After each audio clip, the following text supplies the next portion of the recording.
Assalamualaikum warahmatullahi wabarakatuh. Salam sejahtera untuk kita. Pada kesempatan hari ini kita akan membahas tentang dasar ilmu komunikasi.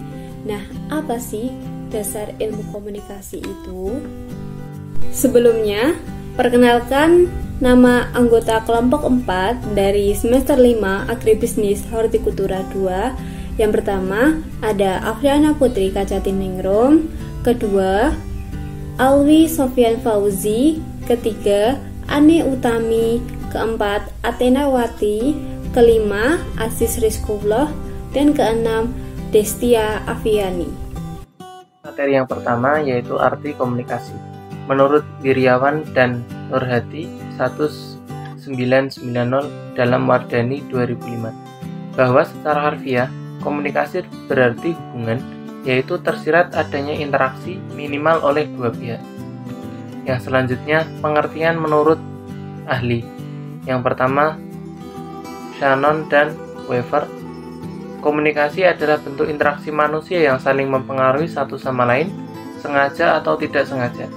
Tidak terbatas bentuk komunikasi menggunakan bahasa verbal, tapi juga dalam bentuk ekspresi muka, lukisan, dan teknologi.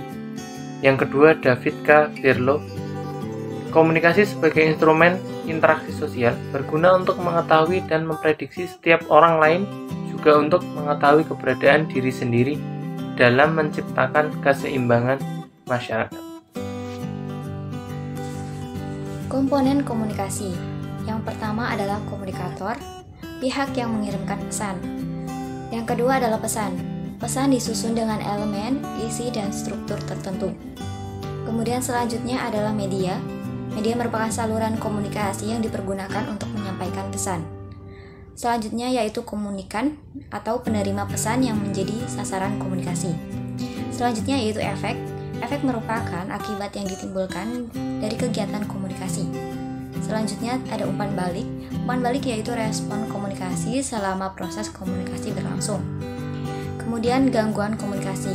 Gangguan komunikasi yaitu gangguan yang dipandang membuat komunikasi tidak efektif. Selanjutnya yaitu lingkungan atau pemberi pengaruh pada proses komunikasi yang terjadi. Komunikasi bisnis. Apa itu komunikasi bisnis? Komunikasi bisnis adalah interaksi yang terjadi antara pelaku-pelaku bisnis. Komunikasi itu bisa terjadi antara pedagang dengan pembeli, antara perusahaan dan pelangganan, dan antar bank dan nasabah. Tujuan komunikasi. Tujuan komunikasi dari sudut pandang kepentingan komunikator atau sumber, yaitu memberikan informasi, mendidik, menghibur, menganjurkan tindakan atau persuasi. Tujuan komunikasi dari sudut pandang kepentingan komunikan atau penerima, yaitu memahami informasi, mempelajari, menikmati, dan menerima. Fungsi komunikasi. Proses komunikasi ditujukan untuk menciptakan penyampaian suatu pesan kepada orang lain, yaitu dengan komunikasi yang efektif. Komunikasi yang efektif artinya bila terjadi pengertian, menimbulkan kesenangan, pengaruh pada sikap, hubungan yang semakin baik, dan perubahan perilaku. Oke, selanjutnya ada fungsi komunikasi bisnis menurut para ahli. Yang pertama ada menurut Thomas M. Seidel. Nah, beliau mengatakan bahwa kita berkomunikasi terutama untuk menyatakan dan mendukung identitas diri, untuk membangun kontak sosial dengan orang di sekitar kita, dan untuk mempengaruhi orang lain untuk merasa, berpikir, dan berperilaku seperti yang kita inginkan. Kemudian ada fungsi komunikasi bisnis menurut para ahli dari Gordon I. Zimmerman et al. Nah, beliau mengatakan bahwa tujuan komunikasi dibagi menjadi dua kategori.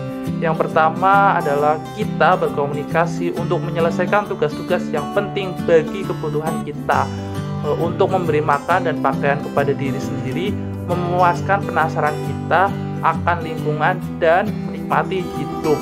Kemudian tujuan yang kedua adalah kita berkomunikasi untuk menciptakan dan memupuk hubungan dengan orang lain. Nah, itu adalah pendapat dari Gordon I. Zimmerman et al. Yang ketiga, menurut Rudolf F. Federber, komunikasi mempunyai dua fungsi. Pertama, fungsi sosial, yakni untuk tujuan kesenangan, untuk menunjukkan ikatan dengan orang lain, membangun dan memelihara hubungan.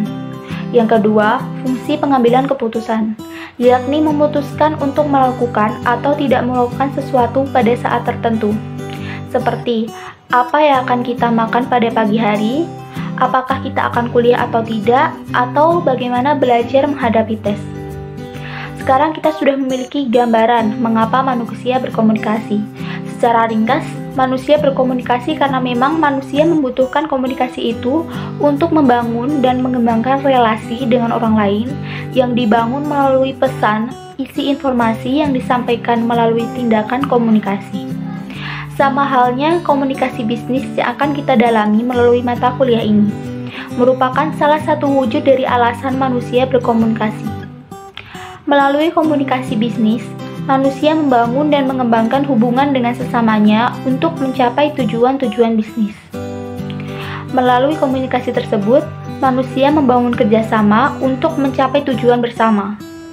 Melalui komunikasi tersebut, bisa juga salah satu organisasi bisnis melakukan komunikasi persuasif atau bujukan untuk mempengaruhi lawan komunikasinya sehingga bisa mengubah pendapat, pengetahuan, sikap, dan perilaku lawan komunikasinya.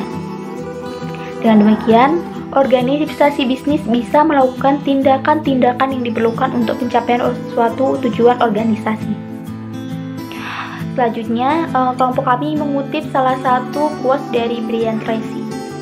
Communication is a skill that you can learn. It's like riding bicycle or typing. If you are willing to work at it, you can rapidly improve the quality of every part of your life. Yang artinya, komunikasi adalah keterampilan yang dapat kamu pelajari. Hal itu seperti mengendarai sepeda atau mengetik. Jika kamu bersedia untuk mengusahakannya, kamu dapat dengan cepat meningkatkan kualitas sebagian besar hidupmu. Baik, terima kasih atas perhatiannya. Sekian presentasi dari kelompok kami. Kurang lebihnya kami mohon maaf. Wassalamualaikum warahmatullahi wabarakatuh.